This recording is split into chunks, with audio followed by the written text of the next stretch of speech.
Ma petite amie m'a dit que son ex était abusif, mais elle le voyait en secret derrière mon dos.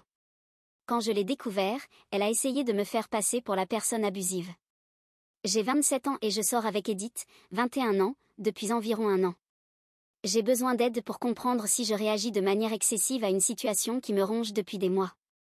Permettez-moi de vous donner un peu de contexte pour que vous puissiez comprendre d'où je viens. Edith et moi nous sommes rencontrés à la fête d'anniversaire de mon ami Blake l'année dernière. Blake, 28 ans, avait invité plusieurs collègues, y compris Edith, qui venait de commencer un stage. Dès notre rencontre, il y a eu une connexion instantanée. Elle était extravertie, drôle et semblait vraiment intéressée à me connaître. Nous avons passé toute la soirée à discuter de tout, de nos objectifs professionnels à notre amour partagé pour les films indépendants méconnus. Après la fête, nous avons commencé à sortir ensemble, et tout semblait parfait. Edith était différente de toutes les personnes avec qui j'avais été auparavant. Elle était spontanée et apportait beaucoup d'énergie dans ma vie. Ma sœur, Aria, 30 ans, était initialement préoccupée par la différence d'âge, mais après avoir rencontré Edith, elle a convenu que nous semblions bien assortis. Edith s'entendait bien avec ma famille, surtout avec ma jeune nièce, et semblait parfaitement s'intégrer dans ma vie. Les 6 premiers mois étaient comme un rêve. Nous faisions des escapades le week-end, avions des rendez-vous réguliers et passions presque tout notre temps libre ensemble. Edith a même commencé à laisser quelques affaires chez moi, et nous avions commencé à parler d'emménager ensemble à l'avenir. Je pensais vraiment avoir trouvé la personne avec qui je voulais passer ma vie. Les choses ont commencé à changer il y a environ 3 mois. Un soir, Edith est venue chez moi, l'air inhabituellement sérieux. Elle m'a dit qu'elle avait beaucoup réfléchi et qu'elle sentait qu'elle devait reprendre contact avec son ex, Marc, pour faire la paix. Elle m'a expliqué que leur relation avait été toxique et abusive. Il la manipulait, contrôlait avec qui elle pouvait parler, et s'était même montré physiquement agressif une fois, alors qu'il était ivre. Elle a dit qu'elle était en thérapie, ce qu'elle n'avait jamais mentionné auparavant, et qu'elle pensait que mettre un terme définitif avec Marc l'aiderait à guérir. J'ai essayé d'être compréhensif parce que je voulais soutenir son processus de guérison. Mais quand elle m'a montré la réponse de Marc à son message, les choses sont devenues étranges. Il avait répondu quelque chose comme « Les gens ne restent généralement pas amis avec leurs ex ». La réponse d'Edith m'a complètement déconcertée. Elle lui a dit que ce n'était pas vrai parce qu'elle continuait à voir régulièrement plusieurs de ses ex, malgré notre relation. C'était une nouvelle pour moi. Pendant tout le temps que nous avions passé ensemble, Edith n'avait jamais mentionné qu'elle maintenait des amitiés avec ses ex. Quand je lui ai demandé des explications, elle est devenue défensive et a dit qu'ils étaient maintenant juste de bons amis et que les exclure de sa vie serait immature. Elle a mentionné 3 personnes en particulier, Chris, avec qui elle était sortie 2 ans au lycée, Tyler, avec qui elle était pendant sa première année d'université, et David, avec qui elle était brièvement avant de me rencontrer. J'ai essayé d'avoir l'esprit ouvert. Après tout, je suis encore en bons termes avec une de mes ex de l'université, bien que nous interagissions uniquement sur les réseaux sociaux de temps en temps. Mais quelque chose dans la manière dont Edith gérait tout cela me paraissait étrange. Elle a commencé à être plus protectrice avec son téléphone, à changer ses mots de passe et à être vague sur ses plans. Il y a eu plusieurs fois où elle a annulé nos rendez-vous à la dernière minute avec des excuses floues comme « quelque chose est arrivé » ou « je ne me sens pas bien », pour que je voie ensuite des stories Instagram d'elle en sortie avec des amis.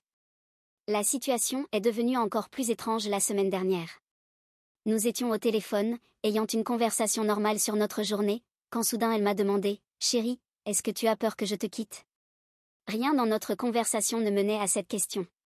Quand je lui ai demandé pourquoi elle disait ça, elle a éludé, disant que c'était juste des « pensées aléatoires ». Mais combiné avec tout le reste, cela a déclenché une alarme dans ma tête. J'ai parlé à Blake à ce sujet, puisqu'il travaille avec Edith et pourrait avoir un aperçu. Il pense que je suis paranoïaque et que c'est normal d'être amie avec ses ex de nos jours. Il m'a dit que je devrais faire confiance à Edith et ne pas laisser mes insécurités gâcher une bonne chose. Mais ma sœur Aria voit cela différemment. Elle a été trompée par son ex-mari, qui était juste ami avec son ancienne petite amie, et dit qu'elle voit les mêmes signaux d'alerte dans le comportement d'Edith. Hier soir, j'ai décidé de regarder de plus près l'Instagram d'Edith. Son profil est public, et ce que j'ai trouvé m'a glacé le sang. Il y avait plusieurs photos récentes d'elle avec différents hommes, des hommes que je sais maintenant être ses ex. Il y avait une photo d'elle et Chris dans un restaurant chic il y a 2 semaines, une autre d'elle et Tyler dans un bar le week-end dernier, et plusieurs photos de groupe où elle était entourée de ses ex à ce qui ressemblait à des soirées en maison. Aucun de ces rassemblements ne m'avait été mentionné. La photo la plus préoccupante datait de 2 semaines, la même nuit où elle avait annulé notre rendez-vous parce qu'elle ne se sentait pas bien. Sur cette photo, elle était assise très près de Chris dans un bar, son bras autour de sa taille. Ils avaient l'air confortables et intimes. La légende disait, certaines personnes te comprennent tout simplement, avec Chris identifié sur la publication. Quand j'ai confronté Edith à propos de ces photos, elle s'est mise en colère. Elle m'a accusé de stalker ses réseaux sociaux et a dit que j'étais possessif et contrôlant. Elle a affirmé qu'elle n'avait pas besoin de ma permission pour sortir avec ses amis et que j'agissais comme Marc avait l'habitude de le faire. Cette comparaison m'a blessée plus que je ne peux l'exprimer. Ce qui me dérange vraiment, c'est la façon dont elle semble privilégier ses relations avec ses ex au détriment de l'honnêteté envers moi. Elle est prête à risquer notre relation et à briser ma confiance juste pour maintenir ses connexions avec des hommes avec qui elle était autrefois impliquée. Je ne comprends pas pourquoi elle a besoin d'être si proche de ces personnes, surtout quand cela cause clairement des problèmes entre nous. Je réfléchis sérieusement à mettre fin à ma relation avec Edith. J'ai l'impression que je ne peux plus lui faire confiance, et son comportement récent m'a fait remettre en question tout ce que je croyais savoir sur notre relation. Le secret, l'attitude défensive, cette étrange question sur le fait de me quitter, tout indique que quelque chose ne va pas. Je sais qu'elle est plus jeune que moi et peut-être qu'elle n'est pas prête pour un engagement sérieux, mais je ne peux pas continuer à vivre avec cette suspicion constante et cette inquiétude. Je mérite quelqu'un qui soit honnête avec moi et qui mette notre relation en priorité. L'idée de mettre fin à tout me fait mal, surtout étant donné à quel point tout semblait parfait au début. Mais je ne vois pas comment nous pouvons avancer à partir de là. Est-ce que je réagis de manière excessive en voulant tout arrêter à cause de cela? Devrais-je lui donner une autre chance de s'expliquer? J'ai besoin d'une perspective extérieure sur cette situation, car je suis trop impliquée pour y voir clair. Mise à jour 2 semaines après ma dernière publication. Je tiens à remercier tout le monde pour vos commentaires et conseils. Beaucoup d'entre vous ont souligné les signaux d'alerte dans le comportement d'Edith et m'ont encouragé à faire confiance à mon instinct. Après avoir lu toutes vos réponses, j'ai décidé d'avoir une conversation sérieuse avec Edith à propos des limites et de l'honnêteté dans notre relation. Ce qui s'est passé ensuite a été pire que tout ce que j'aurais pu imaginer. Vendredi dernier, j'ai envoyé un message à Edith pour lui demander si nous pouvions parler en personne. Elle a accepté et m'a demandé de venir chez elle vers 19h. Dès mon arrivée, j'ai immédiatement su que quelque chose n'allait pas. J'entendais plusieurs voix masculines et des rires venant de son appartement, ainsi que de la musique qui jouait en fond, ce qui ressemblait à une réunion. J'ai frappé à la porte et entendu des bruits de mouvements soudains à l'intérieur. La musique a rapidement été baissée, et j'ai perçu des chuchotements ainsi que des déplacements. Après environ 1 minute, Edith a ouvert la porte, visiblement gênée. Elle a d'abord essayé de bloquer l'entrée avec son corps, mais j'ai pu voir par-delà elle dans le salon. Ce que j'ai vu m'a glacé le sang. Assis dans le salon se trouvaient 3 de ses ex, Marc, celui qu'elle avait décrit comme abusif, Chris, celui des photos Instagram, et Tyler. Tous étaient installés confortablement, comme s'ils étaient chez eux. Il y avait des bouteilles de vin et des verres sur la table basse, et il était évident qu'il s'agissait d'une réunion intime qu'Edith avait délibérément cachée. Edith a essayé de prétendre que c'était juste une simple rencontre entre amis, mais la tension dans la pièce était palpable. Marc, celui qu'elle avait décrit comme abusif il y a quelques mois, était confortablement assis sur son canapé, un verre de vin à la main, me regardant avec un sourire narquois. Chris et Tyler, au moins, avaient la décence de paraître mal à l'aise en me voyant. Quand j'ai demandé à Edith pourquoi elle ne m'avait pas parlé de cette réunion, elle est immédiatement devenue défensive.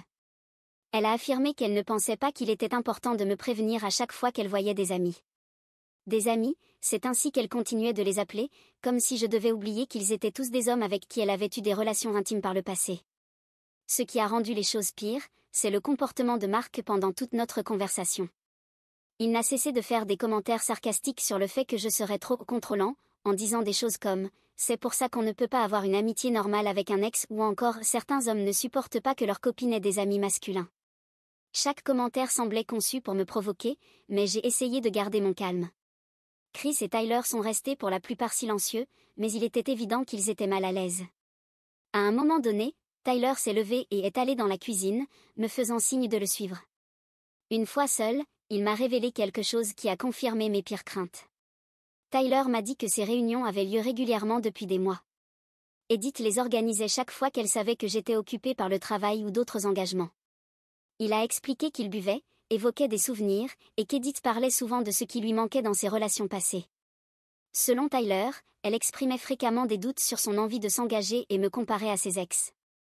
Le pire, c'est quand Tyler m'a dit qu'Edith était particulièrement proche de Mark ces derniers temps, malgré ses affirmations sur ses abus passés. Elle lui envoyait régulièrement des messages et le voyait en tête-à-tête. Tyler a décidé de tout me dire parce qu'il se sentait coupable de la situation, surtout après avoir vu comment Edith manipulait tout le monde. Armée de ces informations, je suis retournée dans le salon pour confronter Edith. L'alcool semblait avoir affaibli ses défenses, car elle a fini par craquer. En larmes, elle a avoué qu'elle se sentait confuse à propos de ses sentiments. Elle a dit qu'elle m'aimait mais que l'excitation et le drame de ses relations passées lui manquaient.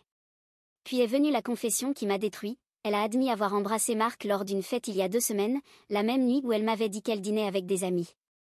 Elle a juré que cela ne dépassait pas un baiser, mais à ce stade, je ne pouvais plus croire à rien de ce qu'elle disait. J'ai quitté son appartement, complètement engourdi. Blake, qui travaille avec Edith et l'avait précédemment défendu, m'a appelé plus tard dans la soirée après avoir entendu ce qui s'était passé. Il a finalement admis qu'il s'était trompé à son sujet et s'est excusé de ne pas avoir vu les signes plus tôt. Aria a été incroyable tout au long de cette épreuve. Elle m'a immédiatement offert sa chambre d'amis pour que je puisse prendre du recul. Elle m'a dit qu'elle reconnaissait le schéma parce que c'était similaire à ce que son ex-mari avait fait avant qu'elle ne découvre qu'il la trompait. Les rencontres secrètes, le gaslighting, le comportement défensif. Depuis cette nuit, Edith m'envoie constamment des messages. Ces textes oscillent entre des excuses désespérées et des accusations en colère. Un moment, elle supplie pour une autre chance, disant qu'elle couperait tout contact avec ses ex. L'instant suivant, elle m'accuse d'être contrôlant et de ruiner ses amitiés. Je n'ai pas encore officiellement mis fin à notre relation, mais je pense que nous savons tous où cela va.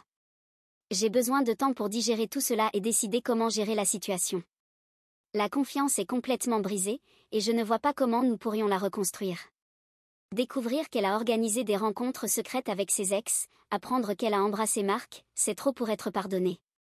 En ce moment, je me concentre sur moi-même et sur le fait d'essayer de donner un sens à tout ce qui s'est passé. Je sais que je mérite mieux que cela, mais il est toujours douloureux de réaliser que la personne que je pensais connaître était capable d'une telle trahison. Je publierai une mise à jour une fois que j'aurai décidé de mes prochaines étapes. Merci à tous de m'avoir aidé à voir la situation clairement. Mise à jour 2, un mois après ma dernière publication. Cela fait un mois depuis ma dernière mise à jour, et j'ai découvert des informations encore plus troublantes sur le comportement d'Edith que je dois partager. Après la confrontation chez elle, j'ai décidé de prendre du recul pour me clarifier les idées et de réduire au minimum le contact avec elle, répondant uniquement aux messages concernant l'échange de nos affaires. Pendant cette période, plusieurs personnes ont décidé de me parler et de partager des informations qu'elles avaient hésité à révéler auparavant. La première révélation est venue d'Amy, la colocataire d'Edith. Elle m'a contactée sur Instagram environ 1 semaine après l'incident. Au début, j'étais hésitant à répondre, pensant qu'elle pourrait défendre Edith, mais ce qu'elle m'a dit a tout changé. Selon Amy, Edith faisait bien plus que simplement traîner avec ses ex. Elle passait régulièrement la nuit chez eux ces derniers mois.